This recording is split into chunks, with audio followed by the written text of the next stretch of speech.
Kung hindi mo na itatanong, ang lolo ko ang pinakamagaling na albularyo sa Antique. Kaya alam ko may something dito. Hindi ko lang mawari kung ano. May kakaibang bigat akong nararamdaman. Parang negative energy, masamang intensyon, at saka ang baho. Parang asupre na may halong nasusunog na balahibo ng hayop. Ate naman, natatakot na ako ha. Wala naman akong naaamoy na ganun eh. Hello, maligayang pagdating. Ano yun? Wala yon. Iniwan sa akin ni Mama ang talking doll. Nandoon yun sa sala. Tara. Hindi. Sa kanya ko naamoy ang sinasabi ko. Naalala ko, may ganito ng kasong niresolba noon ng lolo ko. Hindi talking doll yan. Manika may malaman. Tama. Yun nga. Iba't iba ang pangarap ng bawat tao. Pero hindi lahat ay mapalad na masimulan ang unang hakbang sa pangarap. Hindi si Mela. Nakapasok siya sa isang kilalang publishing house na naglalathala ng mga nakakatakot na kwento. Ngunit nang nasa kalagitnaan na siya ng pag-abot na makilala, ay isang masamang balita naman ang kanyang natanggap tungkol sa kalagayan ng kanyang kapatid. Sa kanyang pag-uwi ay isang misteryo ang kanyang makakaharap. Misteryong magbibigay sa kanya ng takot at hilakbot, lalo na sa mga bagay na may kinalaman sa manika. Ano-ano kaya ang magtutulak kay Mela para katakutan ang manika? Ano ang koneksyon nun sa misteryong magaganap sa kanya? Halina at sabay-sabay nating alamin ang bahagi ng buhay ni Mela na nababalot ng misteryo. Mela! Ay! Congrats, girl! Sinabi ko na nga ba at sa akin ka mapupunta. Alam mo ba na una pa lang kitang nakita, alam ko na kaagad na magkakasama tayo sa collab. First big project ko to. Tapos isang kilalang manunulat pa ang nakapareha ko. Ang saya-saya ko talaga. Pero warningan lang kita. Mahirap akong katrabaho. Halos lahat ng kasama natin takot sa akin dahil weird daw ako. Well, malas lang nila kasi hindi ka nila ganun kakilala. Alam yata nila na susuong sila sa mga yungib kapag ako ang kapareha nila. Well, yun nga ang dahilan kung bakit minamahal ng readers mo ang mga aklat na isinusulat mo. Pakiramdam nila, totoong lahat ng nilalaman nun. Well, ako pa ba? Okay, tama na. Pag-usapan na lang natin kung ano ba ang plano natin sa story. Paano natin patatakbuhin? Ano ba ang target natin? Dahil horror story ang isusulat natin, bakit hindi natin subukan ng kakaibang kwento? Kakaiba? Like paghahaluin ng romance at horror? Pwede. Pero common na yun. Ano kaya kung samahan natin ng psychological team ang horror natin? Tapos may mystery pa. Tapos may fantasy. Ay! Nadali mo, bet ko yan. Isang istorya na punong-puno ng iba't ibang katatakutan. I love it! Ay, simulan na natin ang pag-iisip kung paano natin mapapagsama-sama yon. Then the rest will follow. Natatawa na lang si Mela sa reaksyon ni Lita sa sinabi niya. Hindi man niya inakalang papatulan ng manunulat ang kanyang suhestyon, ay masaya na rin siya dahil nagkakasundo sila. Bagamat bago sa kanya ang maghalo-halo ng tema, ay sigurado naman siya na magiging matagumpay yun. Kaya maghapon na pinag-isipan at pinag-usapan nila ang kanilang gagawin. Inabutan na rin sila ng uwian. Kaya kinabukasan na nila itinuloy ang pagpaplano. Kagabi, Naisip ko na haluan natin ng kaunting nakakatawang mga parte. Halimbawa, may isang tanga na karakter na lagi nalang palpak. O kaya, clumsy. Naisip ko rin na lagyan natin ng karakter na matapang at matalino, pero may mahinang pangangatawan.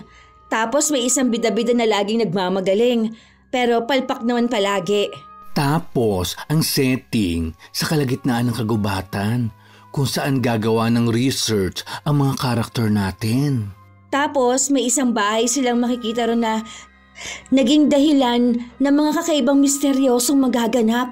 Tapos, may isang karakter na magpapagulo palalo sa mga... Ay! Pasensya ka na, Adelita. Nakalimutan kong i-mute. Ayos lang. Nasaan na nga ba tayo? Sa karakter na magpapagulo. Ang mabuti pa, sagutin mo na yan. Baka mamaya mahalagang tawag pala. Pasensya ka na talaga. Hello, Ma? Nasa trabaho po ako ngayon. Tatawagan ko na lang po kayo mamayang break ko. Kailan ka ba kasi uuwi rito? Ilang buwan ka nang hindi dumadalaw ah. Pasensya na po talaga. Nabigyan po kasi ako ng pagkakataon na makasamang isang magaling na manunulat sa librong ilalabas sa November. Kaya nakalimutan ko po na magsabi na baka pagka-release na po ng libro ako makauwi. Hindi pwede! Gusto kang makita ng kapatid mo. Natatakot ako na baka hindi mo na siya maabutang buhay kung ilang buwan pa bago mo siya puntahan. Ano po ang ibig ninyong sabihin? Kahapon ay isinugod namin ang iyong kapatid sa ospital at sinabihan na kami ng doktor sa totoong lagay niya. Tinaningan na siya ng doktor. 1 linggo na lang ang pinakamatagal na itatagal niya. At mas lalong mapapadali yun dahil pilit siyang nagpalabas ng ospital kanina. Anak, umuwi ka na. Opo, Ma. Susubukan ko po magpaalam sa boss namin. Sige, anak. Hihintayin ka namin.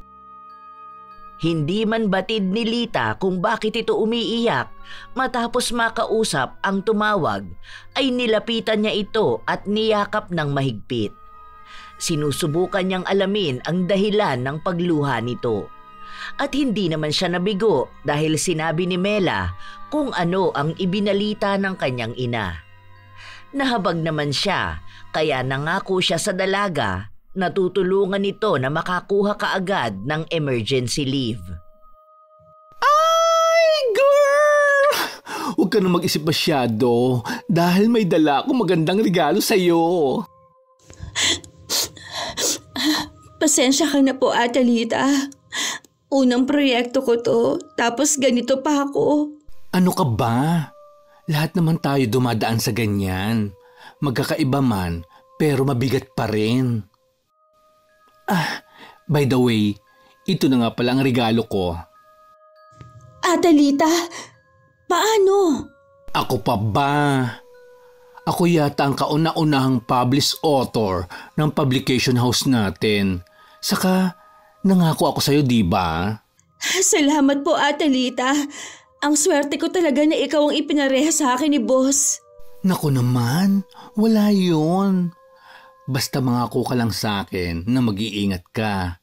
Hindi pa natin natatapos ang kauna-unahang libro na pamamagatan nating Lila. Ay, gandang pakinggan.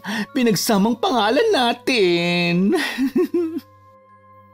Sa tulong ni Lita, ay mabilis ngang pinirmahan ng kanilang boss ang kanyang emergency leave letter. Kaya naman pagka-uwi niya ng araw na yon, ay tinawagan niya kaagad ang kanyang ina para ipaalam dito ang kanyang pag-uwi. Nang sumapit ang 1:00 ng hating gabi, ay bumiyahe na rin siya pauwi ng Santa Cruz. Mahigit 11 oras din ang kanyang binyahe bago narating ang kanilang lugar. Kailangan pa niyang maglakad ng mahigit 10 minuto bago marating ang bahay. Habang naglalakad ay nasa lubong niya ang kanyang ama na si Alfred. Papa! Anak ko! Nako, bakit ngayon ka lang? Si Papa naman! Malayo po ang Maynila dito sa atin. Ay, oo nga po pala. Saan ka po pupunta? May pinabibili lang si mama mo sa bayan. Ay, ganun po ba? Hindi po ba pwedeng mamaya na lang? Para po sana sabay-sabay po tayo mananghalian. Na-miss ko po talaga kayo. Naku, ang panganay ko naglalambing. Sige na nga. Hindi naman siguro ako pagagalitan ng mama mo. Si Papa! Kala mo naman talaga nagagalit si Mama.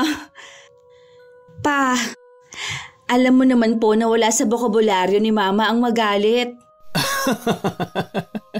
Nagbibiro lang ako, anak. Alam ko naman yun. Kaya nga si mama mo ang pinakasalan ko eh. Tara na nga.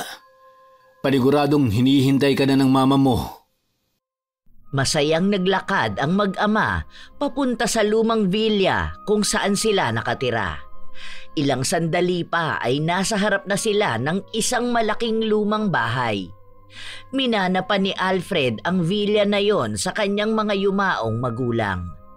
Wala yung pintura, pero gawa naman sa semento ang kalahati at kahoy naman ang ibang bahagi. Maihahalin tulad yon sa malalaking bahay noong panahon pa ng mga Kastila. Wala kahit isang nabago roon. Kung ano yon noong bata pa si Mela, ay ganun pa rin ang bahay hanggang ngayon. Anak ko! Paniguradong napagod ka sa biyahe. Tamang-tama, kakapainit ko lang ng sinigang. Nararamdaman ko kasing parating ka na. Sakto po pala ang dating ko. Oo, halika na. Dito na lang muna sa sala ang mga gamit mo, anak. Mamaya ako na iaakyat pagkakain natin. Sige po. Ma, si Chris? Maaga ko siyang pinakain. Kailangan kasi niyang uminom ng gamot eh. Kaya ayun, nakatulog na. Epekto yun ang iniinom niya. Hindi bale, mamayang hapunan makakasama mo siya. Mamayang hapon pa ang gising ng kapatid mo. Alam mo namang paborito niyang pinapanood ang iyong ina na nagdidilig ng mga halaman sa hardin. Ang tagal niyo namang mag-ama. Baka lumamig pa ang sabaw. Nandiyan na po, Mama. Masayang pinagsaluhan nila ang sinigang na niluto ni Rosa. Habang kumakain sila ay pinag-uusapan nila ang masasayang araw noong hindi pa nagtutungo ng Maynila si Mela. Nang matapos na silang kumain ay nagpahinga na muna siya sa kanyang kwarto. Halos walang ipinagbago yon simula nang umalis siya. Kaya naman nakangiting humiga siya sa kanyang kama habang nagbabalik tanaw sa masasayang alaala ng kahapon. Pagsapit ng dapit hapon ay nagising siya at tinungo ang hardin para tanawin ang paglubog ng araw. Chris! Sa wakas, gising ka na. Kanina pagdating ko, hinanap kita kaagad. Ate Mela! Akala ko po hindi mo na ako dadalawin. Pwede ba naman yun? Ikaw ang paborito kong kapatid. Ha? Meron pa po ba tayong ibang kapatid? Ito naman, hindi na mabiro. Ano ba yung ipinipinta mo? Patingin nga si ate. Sunflower po na malaki. Wow! Ang galing talaga ng kapatid ko. Bakit naman sunflower? Paborito ko po kasi ang sunflower. Isa pa, sa tuwing nakikita ko po ito, nabubuhayan ako ng loob na magigising pa ako sa bawat pagpikit ng aking mga mata. Aba, mukhang nahahawa ka na kay mama sa pananalita mo ha? Mahilig na rin po ako magbasa ng mga libro ni mama. Kaya pala, napakagaling talaga ng baby brother ko. Sa susunod po, aaralin ko naman ang pagguhit ng tao. Gusto po kitang ipinta. Kaso, hindi ko pa po kaya eh. Maiksi na lang ang buhay ko. Magagawa ko pa kaya? Magagawa mo. Hindi man ngayong lifetime na to. Baka sa susunod. Lifetime? Buhay? Oras? Naiiyak na niyakap na lang ni Mela si Chris. Nalilito man ang bata ay yumakap naman ito pabalik sa nakatatandang kapatid. Yun naman ang inabutan ni Rosa. Nagpapahid pa siya ng luha sa nakikitang tagpo ng mga anak. Ngunit kailangan niyang putulin yun at papasukin na sila dahil magdidilim na. Sa pagpasok ng dalawa ay nakahanda na rin ang kanilang hapunan. Ang sarap talaga magluto ni Mama. Siyempre naman, basta para sa mga mahal ko. Kumain ka ng marami. Pagkatapos ay inumin mo na yung gamot na ginawa ko, ha? Ma, herbal na naman po ba yung pinapainom mo kay Chris? Kailangan niya yan, anak. Para lumakas siya at makasama pa natin siya. Pero may gamot naman pong nireseta sa kanya ang doktor. Naku, hindi naman epektibo yung mga binibigay nila.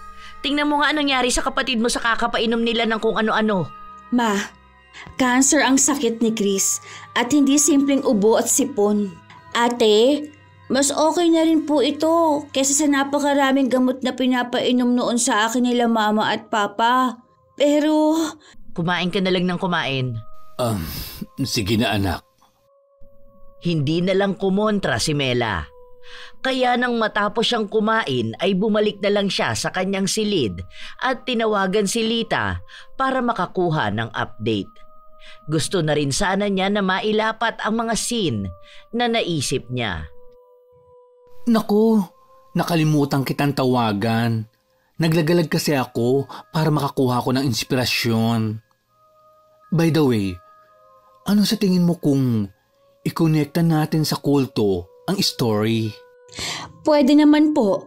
Isang kulto na gumagamit ng iba't ibang ordinaryong bagay na magdadala ng delubyo sa mga karakter. Tapos, hindi nila alam na isa pala sa kanila ang nag-set up noon para ialay sila. Bet! Ang karakter naman natin ay mayroong element ng mabait, weird, maarte, mayabang, lampa at maingay. Sino ang gagawin nating kasapi ng kulto? Hindi ko pa alam.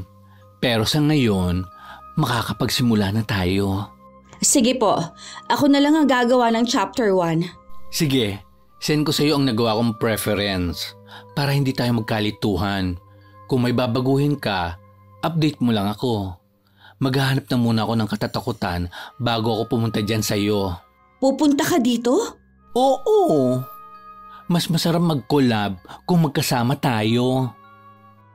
Matapos ang kanilang pag-uusap, ay sinimulan ng gumawa ng draft ni Mela sa kanyang laptop.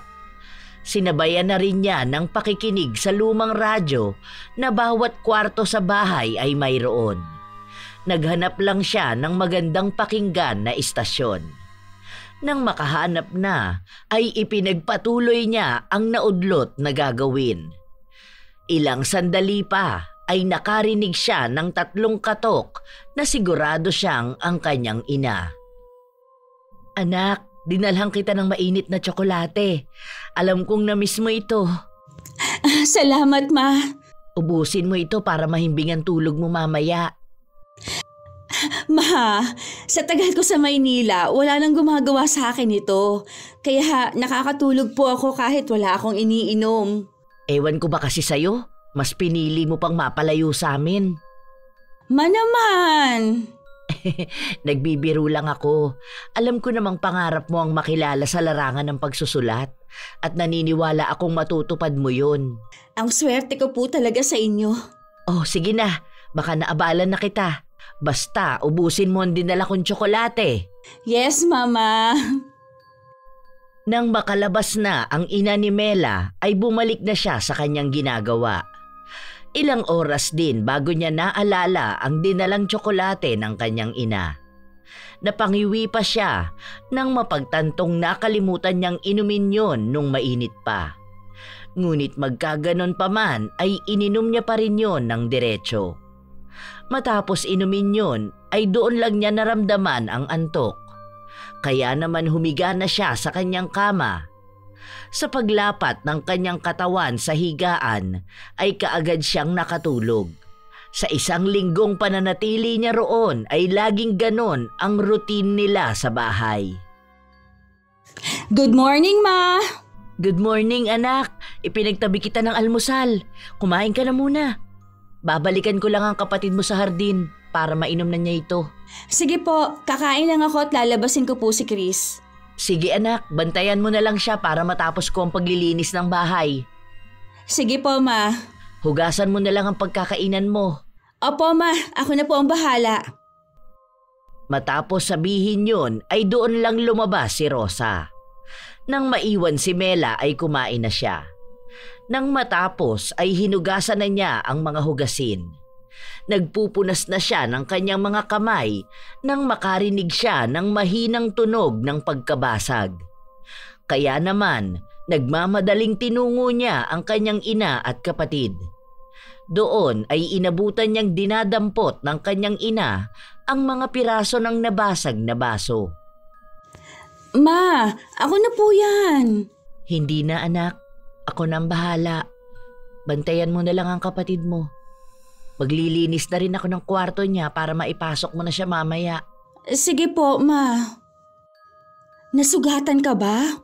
Hindi po. Ano ba ang nangyari? Ate, maniniwala ka ba sa akin? Siyempre naman. Bakit? Ano ba yun? Wala ka bang napapansin kila Mama at Papa? Wala naman. Bakit ba? Ikaw ba? May napapansin? Parang hindi na sila ang tunay nating mga magulang. Ano bang sinasabi mo? Nagbago sila. Hindi mo po ba talaga napapansin? Wala talaga akong napapansin na kakaiba. Well, may pagka-weird na inaasa ni Mama ang sakit mo sa herbal na gamot. Tapos, madalas na madaling araw na bumabalik si Papa na dati naman hindi. Bukod po ron. Basta, parang hindi na sila ang mga magulang natin eh. Parang ibang tao na ang kasama natin sa bahay. Hindi ko makuha ang ibig mong sabihin. Basta, iwasan. Hindi na naituloy ni Chris ang kanyang sasabihin nang biglang lumitaw ang kanyang ina at matamang tinitigan ang bata. Napapakamot naman sa ulo si Mela at pilit na iniintindi ang nais iparating ng kapatid. Pero bago pa niya tanungin ulit ang kapatid, ay lumapit na ang ina nila at ipinasok na ang bata.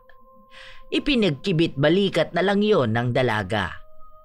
Tinungo na lang niya ang kanyang kwarto at maghapong nagkulong doon para sa ginagawang proyekto. Nasa kalagitnaan siya ng pag-iinat dahil sa ilang oras na pagkakayuko nang makarinig siya ng isang malakas na sigaw. Kaya nagkukumahog siyang pinuntahan ang silid ng kapatid na siyang pinanggagalingan ng sigaw ni Rosa. Ah! Hindi! Chris!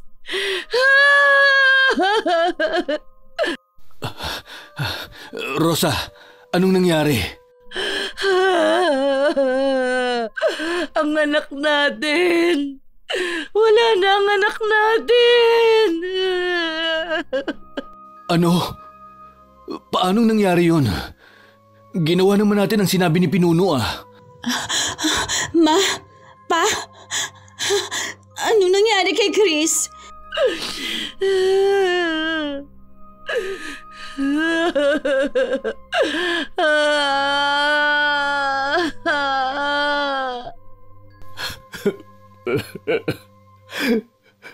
Anak, wala na si Bunso.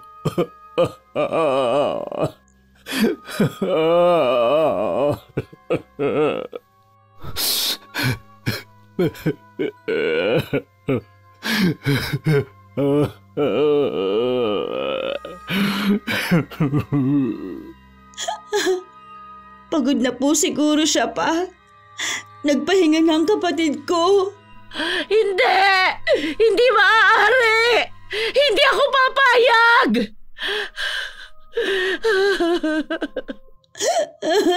Ma!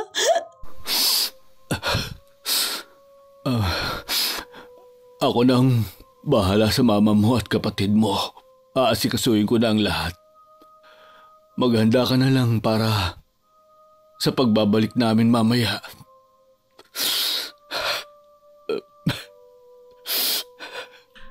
Nagluluksa man ay sinunod na lang ni Mela ang kanyang ama.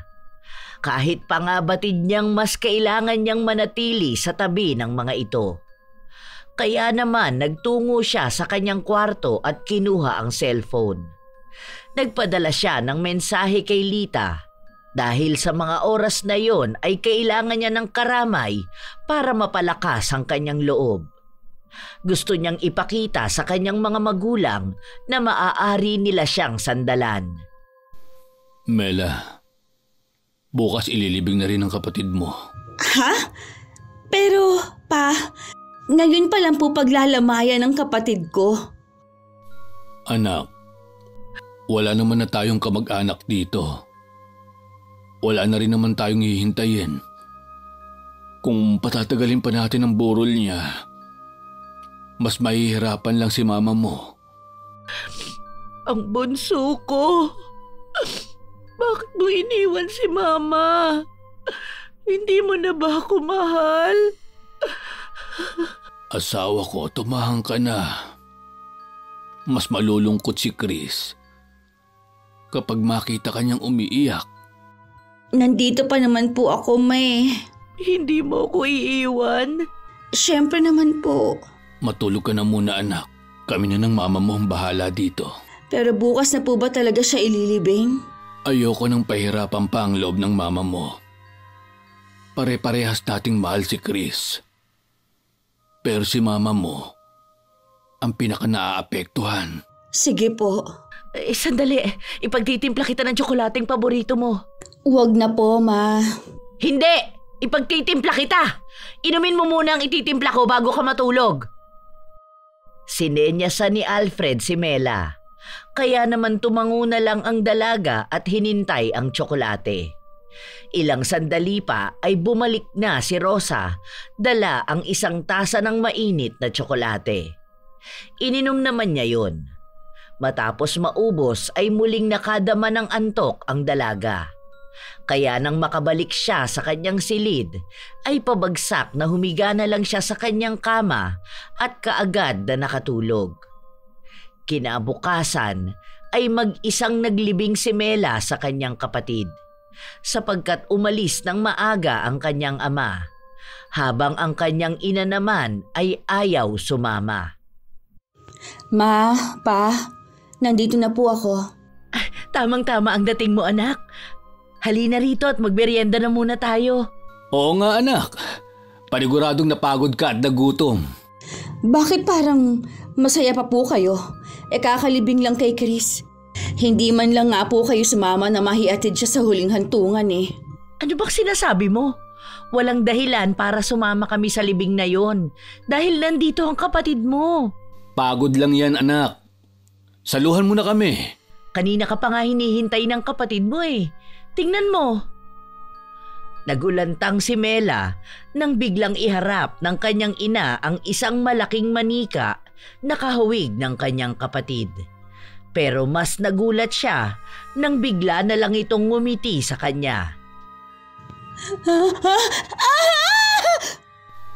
Anak, anong nangyayari sa'yo? Yung manika, ngumiti. Ikaw talaga, masyado kang palabiro. Hindi naman manika ang kapatid mo eh. Tama ang mama mo. Pero manika naman talaga yan. Malakas na hinampas ni Alfred ang lamesang kahoy. Kaya naman lumikha yon ng malakas na tunog. Nagulat ang dalaga sa inasta ng kanyang ama. Sa buong buhay niya ay hindi kailanman ito nagalit sa kanilang magkapatid. Kaya naman nakadama ng takot ang dalaga. Dahil doon ay tumakbo siya papasok sa kanyang kwarto at nagkulong na lang doon. Ilang sandali pa ay hindi na niya namalayang nakatulog siya. Ate! Ate Mela! Chris! Totoo ba to?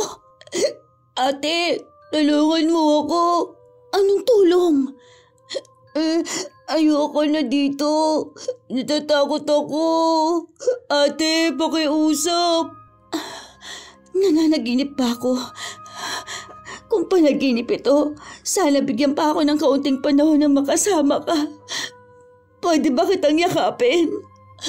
Ate! Ngunit nang akmang yayakapin na niya ang kapatid, ay may bigla na lang humila rito. Pinilit namang habulin ni Mela ang papalayong kapatid. Pero bigla na lang itong nilamon ng dilim. Kasabay nun ay malakas na pagyugyog ni Rosa sa tulog niyang katawan. Sa pagdilat ng kanyang mga mata ay bumungad sa kanyang harapan ang manikang titig na titig habang nakangiti.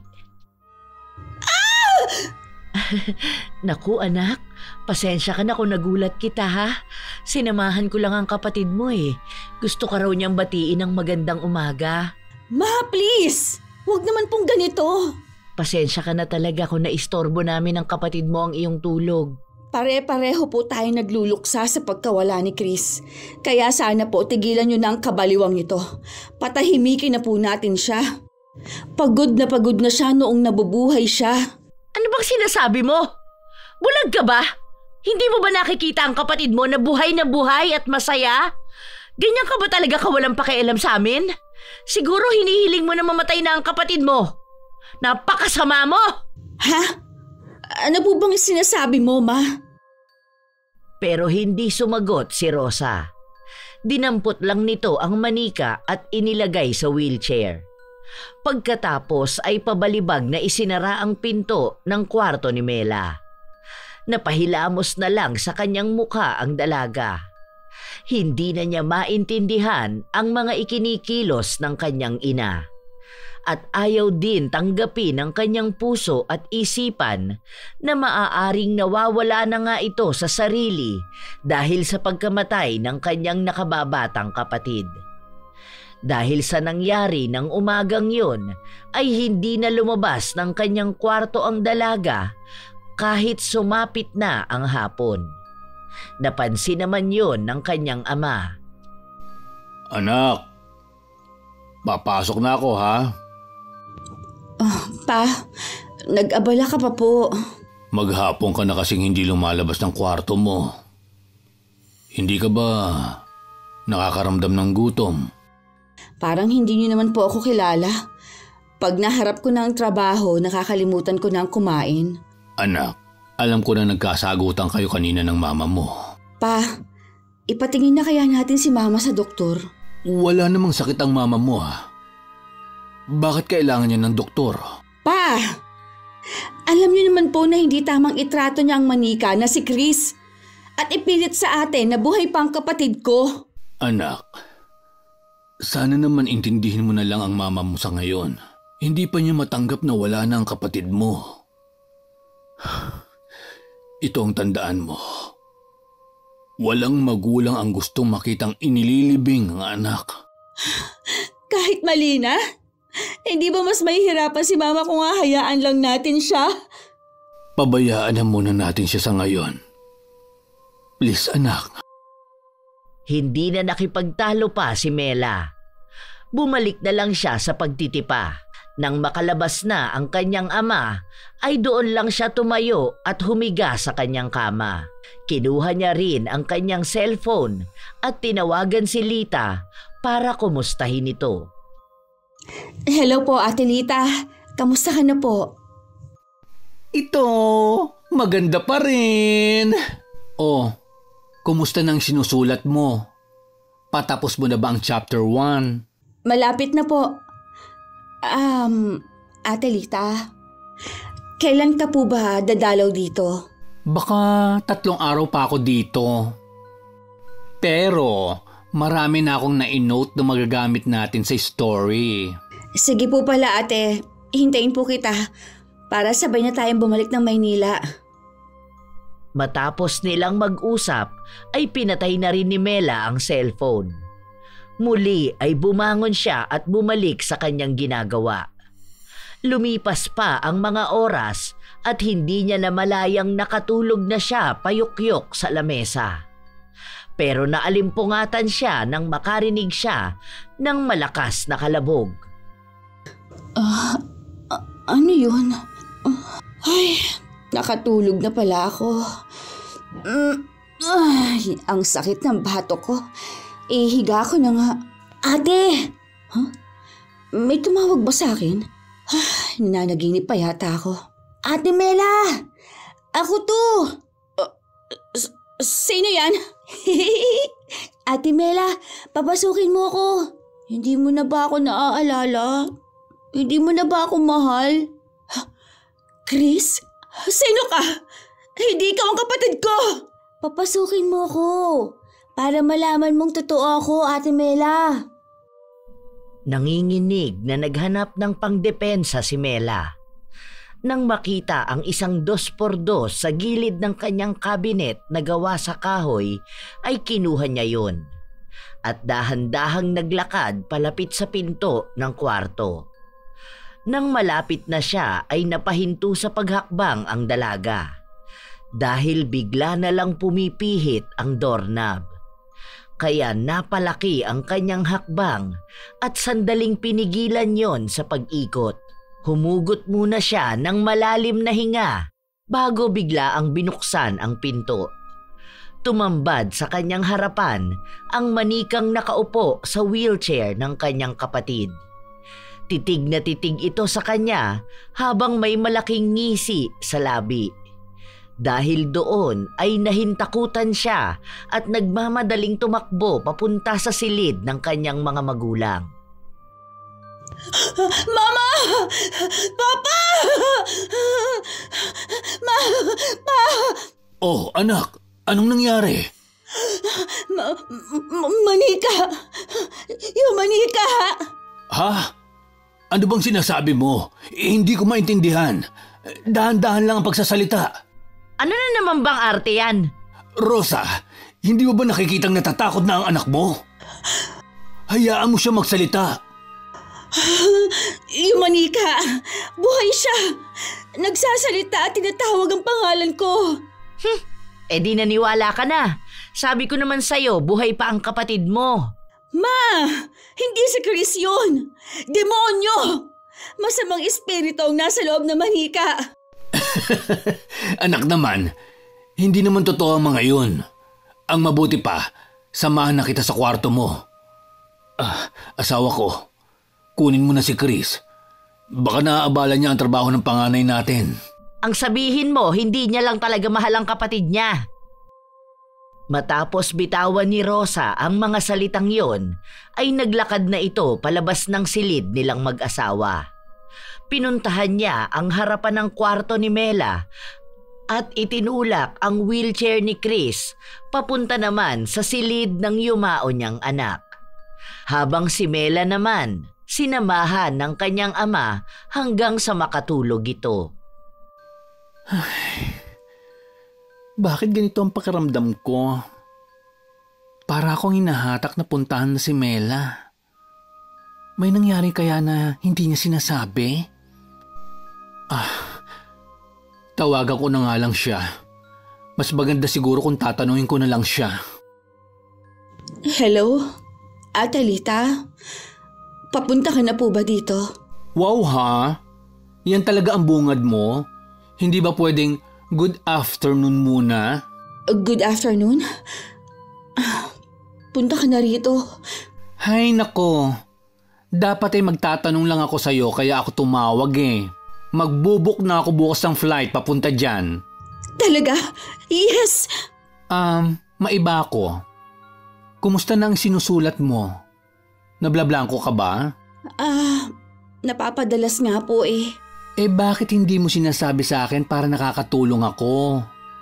Sabi ko naman, i-email mo lang sa akin. Para madagdagan ko. Collab nga eh. Ikaw talaga. Naging abala lang ako kakadora eh. Gusto ko lang po na makapagsaliksik ka na matiwasay. Hay naku, ikaw talaga. O sige na. Magkita na lang tayo pagdating ko dyan sa inyo. Nang matapos na ang kanilang pag-uusap, ay nagpasya si Mela na maglakad-lakad na muna siya sa kanilang hardin. Ngunit nang naroon na siya, ay isang pag-uusap ang kanyang napakinggan sa pagitan ng kanyang mga magulang. Pag-uusap na hindi niya sinasadyang marinig. Magkaganon pa man ay nagtago na lang siya sa parteng may makapal na halaman. Rosa, hindi na magandang ganun mo kausapin at tratuhin si Mela. Anak din natin siya. Pero baliw siya. Sinasabi niya na patay na si Chris. Wala siyang alam sa nangyayari kaya nahihirapan siyang intindihin. Isa pa, ikaw ang ina. Dapat ikaw ang umiintindi. Oo nga pala, ubos na ang gamot. Kailangan mo nang bumalik sa bundok. Damihan mo na yung kukunin mo. Hindi ka ba sasama? Matagal ka nang hindi nagtutungo ron. Ay paano si Chris? Iwan na lang natin kay Mela. Bilinan na lang natin siya na maghapong ilagay niya lang sa sala. Sige na nga, may magagawa pa ba ako? Pumasok na nga lang tayo. Paniguradong pagod na si Chris sa mga bulaklak. Hinintay muna ni Mela na pumasok na ang kanyang mga magulang bago siya lumabas sa kanyang pinagtataguan. Tinungo niya ang kanilang likod bahay at doon pumasok para hindi siya mahalata ng mga ito na galing din siya sa labas. Nang makapasok na ay umakyat na siya sa kanyang silid. Lumipas pa ang 2 araw at sumapit na nga ang araw ng pag-alis ng kanyang ina at ama. O anak, ikaw na muna ang bahala rito ha. Ang mga biling ko sa'yo. Opo. Babalik din po ba kayo kaagad? Hindi, baka bukas na kami makabalik. Pakainin mo ang kapatid mo. Pagkatapos, iharap mo siya sa TV. Huwag mo rin kalilimutang painumin siya ng gamot. Naituro ko naman na sa'yo kung saan nakalagay. Pakakainin? Seryoso po ba kayo? Anong balak mo? Gugutumin mo ang kapatid mo? Ma, manika lang yan. Hindi niya kailangan kumain. Tama na anak. Basta wag mo siyang aalisin sa harap ng TV. Kung hindi mo siya madadala sa kwarto niya o sa hardin. Nagkakaintindihan ba tayo? May magagawa pa po ba ako? Hinalikan ni Alfred ang kanyang panganay na anak sa noo bago ito lumabas kasama ang ina ng dalaga. Sa pagsara ng front door ay bigla na lang siyang nakaramdam ng malamig na hangin na nanggagaling sa sala kung nasaan ang manika. Lalapitan niya sana yon nang bigla na namang magsalita ito. Nagulat man ay nabawasan na ng bahagya ang kanyang takot dito sapagkat ipinaliwanag ng kanyang ama na isang program talking doll ang manika. Nang araw ding yon ay dumating si Lita. Ay! Ano ba naman yan? Bakit hanggang dito lang ako hinatid ng tricycle? Tapos ang tanungin ko kung saan ang pinakita kong address, diretso lang daw. Mukhang papunta na to sa kuta ng mga aswang. Nagtataasan ng mga puno at talahib. Ate Lita, malapit ka na po ba? Hay nako, yung mga tricycle driver nyo dito, hindi man lang ako hinatid sa mismong harap ng bahay nyo. Nasa bungad ka na ng talahiban? Wow ha? Pakiramdam ko tuloy iaalay mo ko, kaya mo ako pinapunta dito. Mukhang magandang lagyan natin ang story natin ng ganyan. Oo nga no. So, saan ba ang mansyon nyo? Para madugtungan na natin ang kwento. Dire-diretso lang po kayo.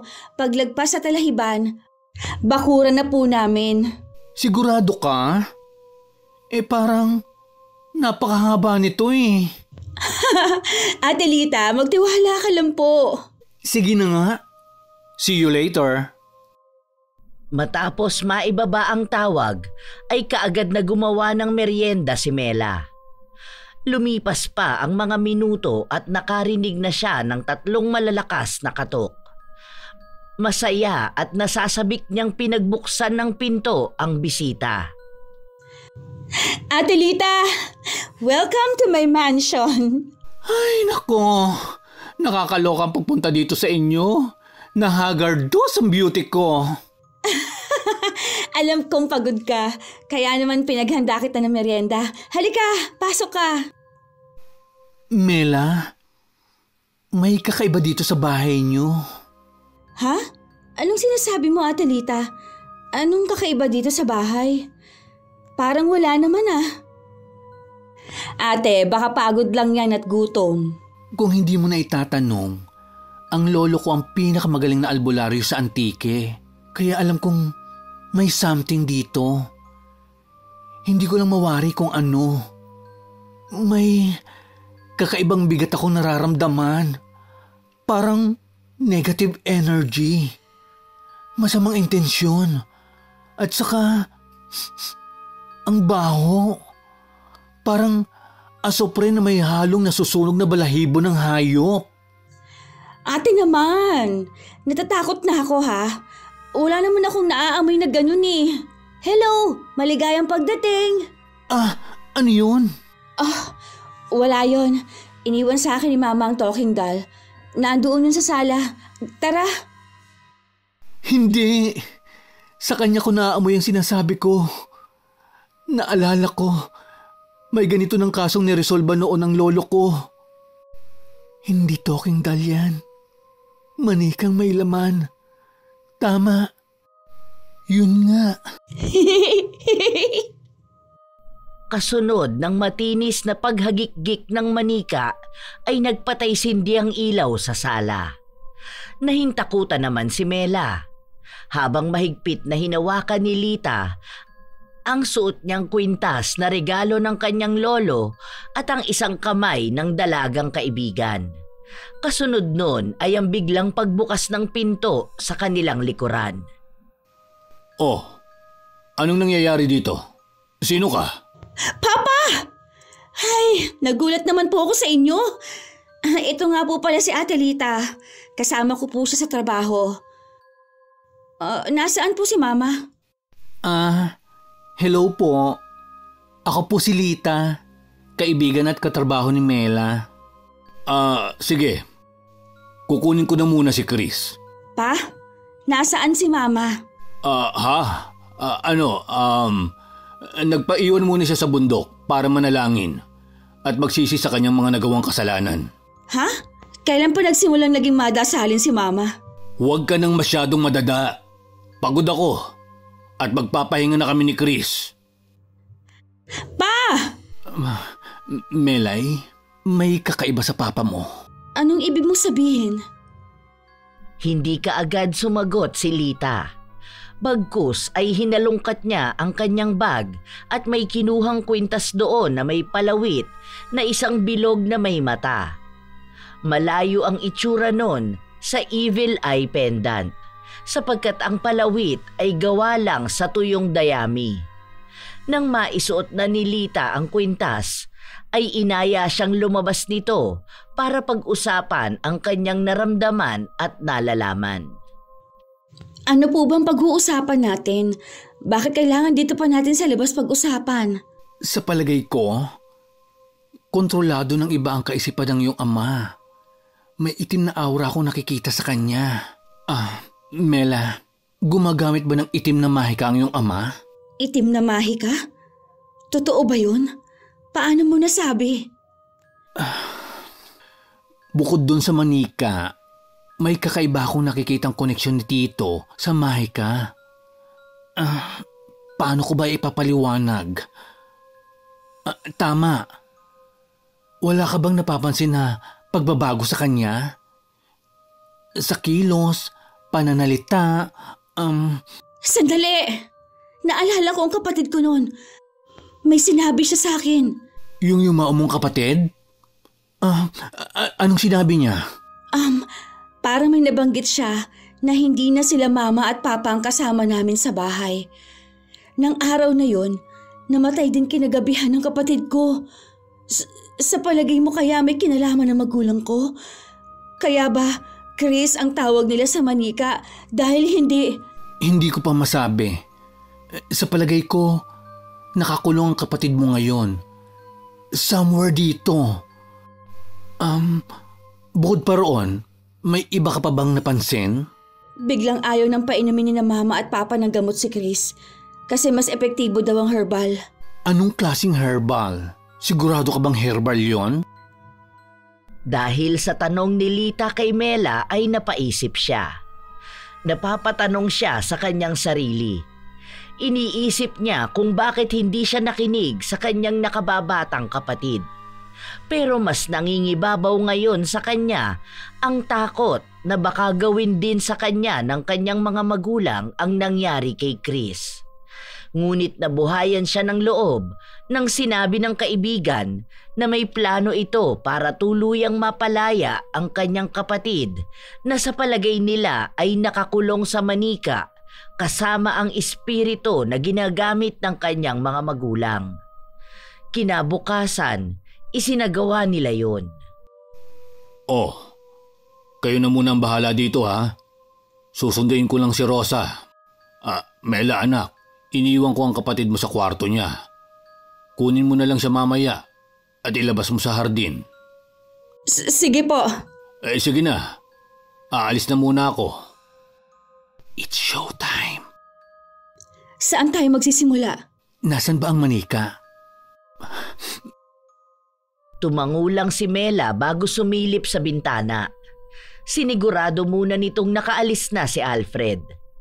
Nang hindi na niya matanaw ang ama, ay sa kanila dali-daling tinungo ang silid ni Chris. Pagpasok nila roon ay inabutan nilang nakahiga ang manika sa kama.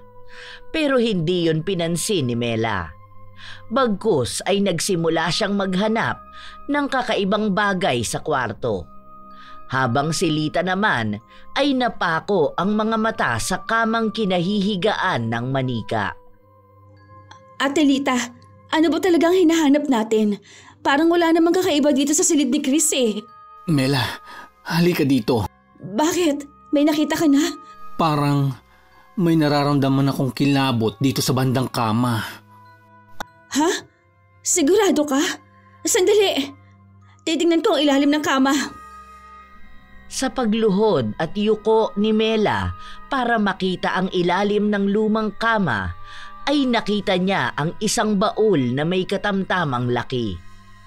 Nangunot ang kanyang noo, sapagkat hindi niya alam na may ganun palang bagay sa kanilang bahay. Kaya naman, nagpasya siyang hilahin yon. Sa kanyang paghila ay lumikha ng nakakangilong tunog ang gamit. Pero itinuloy pa rin niya ang ginagawa. Ang sakit sa ears. Ano ba yan? Baon? Oo, hindi ko alam na may ganito pala kami. Buksan natin. Sa kanilang pagbukas ay labis na nagulantang ang magkaibigan sa kanilang nakita. Hindi sila makapaniwala na ang baul na yon ang magbibigay sa kanila ng kasagutan sa ilang tanong na naglalaro sa kanilang isipan. Oh no! Bakit nandito ang isa sa damit ni Chris? May kasama pang larawan niya na nakadikit sa isang kakaibang kahoy. Saka, anong mga boteng ito? Huwag mong hawakan ng kahoy. Sa pagkakatanda ko, ang mga bote dapat na naglalaman ng kahit anong parte ng katawan ng kinukulam. Kagaya ng buhok o kaya ngipin. Ibig mong sabihin, kinulam nila mama at papa ang kapatid ko? Mukhang ganun na nga. Isang uri ng kulam kung saan ikukulong nila ang kaluluwa ng yumao sa isang bagay kasama ang isang espiritong kanilang kinontrata. Sa palagay ko, hindi ka rin ligtas. Anong ibig mong sabihin? Dahil para maisakatuparan ang paraang pagkukulong ng kaluluwa sa isang bagay, kailang hindi mamatay ng natural ang kinukulam. Dapat ialay sila sa itim na espiritu. Hindi! Hindi magagawa ng magulang ko yon. Mahal nila kami ng kapatid ko. Wala namang magulang ang hindi nagmamahal sa anak eh. Pero ibang level to. Ano gagawin natin?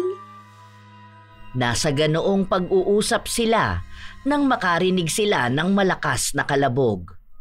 Pagtingin nila sa pinanggagalingan nun ay nakita nila ang manika na nakatingin ng masama sa kanilang dalawa.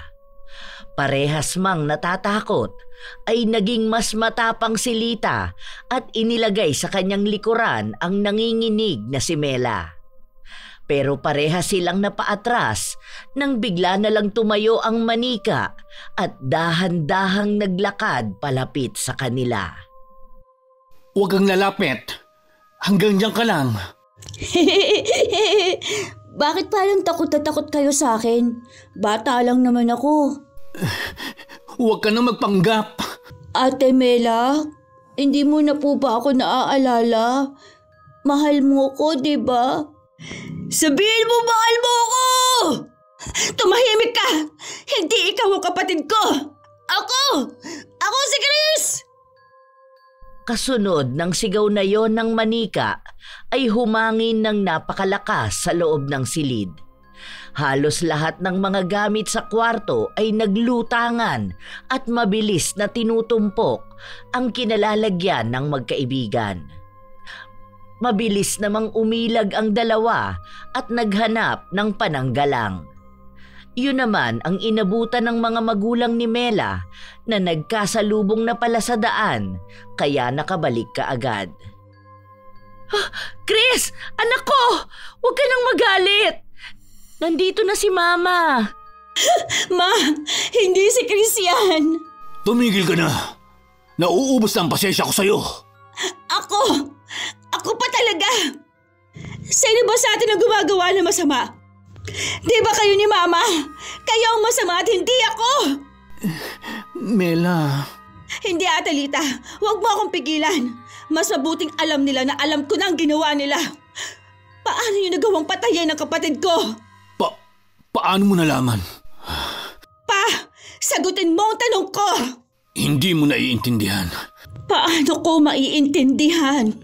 Sinong baliw ang makakaintindi sa pagpatay sa sarili niyang anak para lang maisagawa ang isang imposibleng bagay? Mahal na mahal namin kayo. Kaya namin ginagawa ito. Sa ganoong paraan lang mabubuhay ng payapa ang kapatid mo. Walang sakit. Walang hirap. Totoo nga na inialay ninyo ang kapatid ko sa demonyo. At saan mo naman nakuha ang ideyang inalay namin siya sa demonyo? Diyan sa kaibigan mong apo ng pipitsuging albularyo? Mabuti na lang pala at nakilala ka ng bantay na espiritu ni Chris. Kung hindi hindi ko pa malalaman na nilalason mo ang utak ng anak ko. Hindi po totoo yan. Tinutulungan ko lang po si Mela. At wala akong masamang intensyon. Tumigil ka na, Ma! Nababaliw na kayo ni Papa. Hindi na ninyo alam ang tama sa mali. Hindi ba kayo natatakot sa Diyos sa pagpatay sa kapatid ko? Paano nyo nagawa yun? Siguro nilalason nyo na siya. Kaya niya itinapon noon ng gamot na juice na ipinapainom mo. Isang malakas na sampal ang dumapo sa mukha ni Mela. Mabilis namang nakalapit si Alfred at inawat ang asawa nang akmang sasampaling muli ang dalaga. Habang si Lita naman ay palihim na umuusal ng isang dasal na natutunan niya sa kanyang lolo. Dasal pang pakalma lang yun. Ngunit bigla na lang nangisay sa sahig sina Rosa at Alfred. Ilang sandali pa ay sabay na bumagsak sa sahig ang katawan ng mag-asawa na wala ng malay. Dalian mo. Itali natin sila. Tatawagan ko ang lolo ko at hihingi tayo ng tulong sa kanya. Sige. Ayan, tapos na. Ngayon naman tatawagan ko na si lolo. Ikaw naman, kunin mo yung manika. Dahil kakailanganin din nating maitali yun para mapakawalan natin ang kaluluwa ng kapatid mo. Sige po. Maraming salamat, Ate Lita. Yun nga ang kanilang ginawa. Sa tulong ng lolo ni Lita ay nagsagawa sila ng ritual para mapalaya ang kaluluwa ni Chris na hawak ng itim na espiritu sa loob ng manika. Habang ang magulang naman ni Mela ay tuluyan ng nawala sa kanilang tamang pag-iisip. Dahil sa nangyaring yun, ay nagpasya ang dalaga na ilagay sa isang mental institution ng kanyang mga magulang bago bumalik sa Maynila. Ngunit sinigurado muna ng dalaga na magiging maayos ang lagay ng kanyang mga magulang. Sure ka ba? na kaya mo na mag-isa.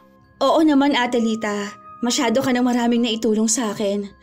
By the way, nakalimutan kong tanongin ito, pero para saan ang kwintas na ibinigay mo sa akin? Ah, yan ba? Protection yan laban sa itim na mahika. Natatakot kasi ako na baka mamaya biglang lumipat ang masamang espiritu sa katawan mo.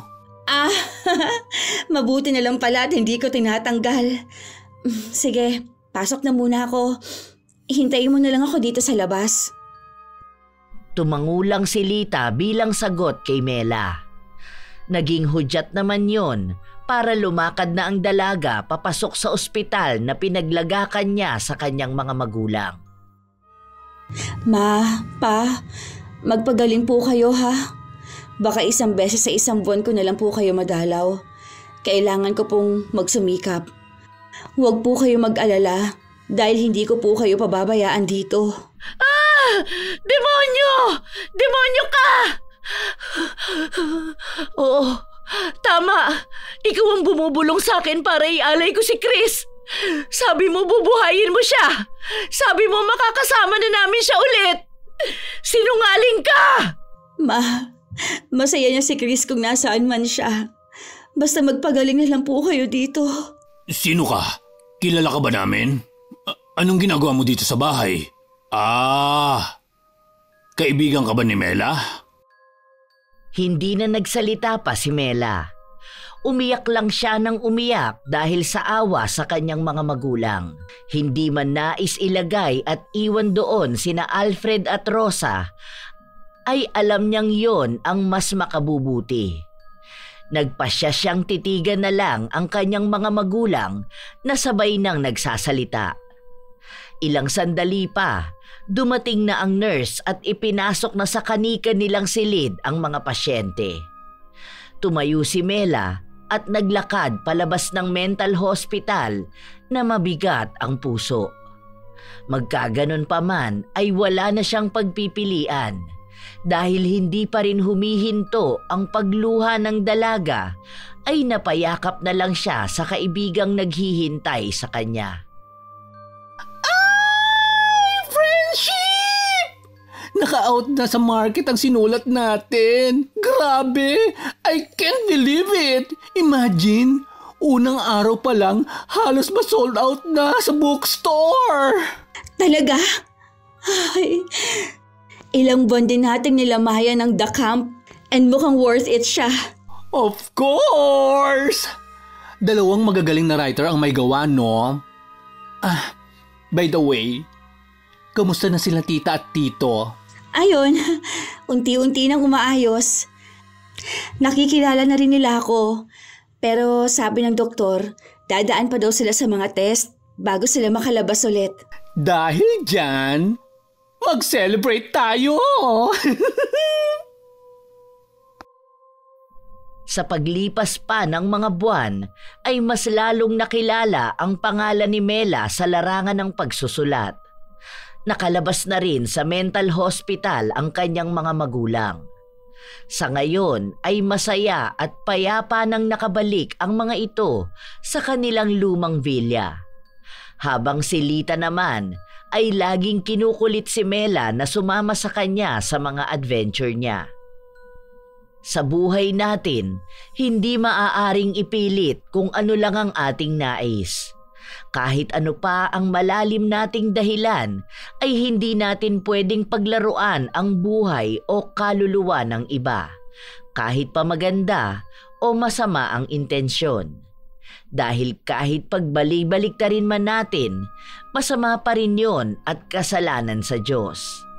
May mga bagay sa ating mundo na hindi natin mapipigilan kagaya ng kamatayan. Walang sino man sa atin ang may karapatang maging mapangahas sa pag-aakalang ang mali ay pwedeng maging tama para lamang sa sariling kasiyahan. Maraming salamat sa pakikinig kina Myren Notarte ng Gensan, Christian Gonhoran, Ate Nenita Sopranes, Taiji 3rd floor, Daphne Alejandro, Tita Elvira Alejandro ng Morong Rizal, Rosalina Bugayong ng Singapore, Foxtail, John D. Lee Fajardo, May Oliero, Dion Holter, Alfreda Alano, Razon Yao ng Kuwait, Lailani Bersenilla ng Malaysia, Leonisa Cobo, Josefina Fuelias, Capricorn's View, Angeline Halo, Lydia Lopez, Vivian Asi, Ella Cortezano, Azenar Noriv, Virgie Tindaan, Febe Rañada, Filipina Palsario, Janet Cisneros, Carlita Nocerale, Mac Belcher, Sunny Jane Tamlayen, at sa Baguio City Sketch Team na sina Ian Magsano, Rick James Fernandez, Chen, Marieta at Fiel, Azenar Goodies, Kopi Chow, Ami Viray, Mirasol Montemayor, Joey Toriba, Tatay Miguel Nazam, Desiree Malyari, Day Ramil at Kayla Malyari ng Arayat, Pampanga, Rosel Nabo, Heli Borja, Arlene Turquiza, Noemi Garcia Pabunan ng Hong Kong, Rachel Montero at sa Accounting Department ng ISDH Narvacan na sina Air, JP, Jeps, Michael Kong, Jade Jedang, Dani Cadina, Kevin at Rachel, Amor Bello, Chabi Lumentigar, Joanna, Leia at Alvin, Nora Mejia, Jessica Rojas, Brian Arines, Pinky Hepertor, Roberto Crimen, Gemma Jane Gaugano, at sa dalawang top commenters ng ating channel na sina Amy Venzon at Marie the Lightworker, Marilinda Cowley ng Australia, Amadita Venzon, ang mga OFW ng Nervesa Milan, Italy, Sherlyn Joseco ng Antique, Ana Calixtro, Calixtro family ng Herminihildo Compound sa Uyo, Quezon City, Jessica Marie Ramos, Ana Hapina, Jonalyn Barameda, AJ Arpon, Nanay Irene Arpon ng Tacloban City, Roy Lacandalo, Gina Veldad, Martina Angdasan, Jaime Constantino, Lance MBB ng Malaysia, Olivia Pelayo, ang mga mananahi ng Attic Clothing sa Santa Ana, Manila, sina Ate Veron, Jonas, Ruth, Kuya Wig, ang master cutter na si Kuya Mar, Gerald, Adrian, Grace at Miko, Tatha Pinoy TV, Skulptura Garments, Celestina Sigua, Supladang Pasaway, Salve Logenio, Raquel Hasegawa, Joan Owarde, Jess Fernandez, Amanda Joyce ng Angeles City, Ramil Fariolin, Ami Yong at sa kanyang asawang si Yong Benglong ng Malaysia, Marco Nanes, Madam Leslie, Minda Sol, Dennis at Jay ng Amira Boxes Handicrafts ng Laguna. Ito ang inyong Lola Telang at maraming salamat sa pakikinig, mga apo.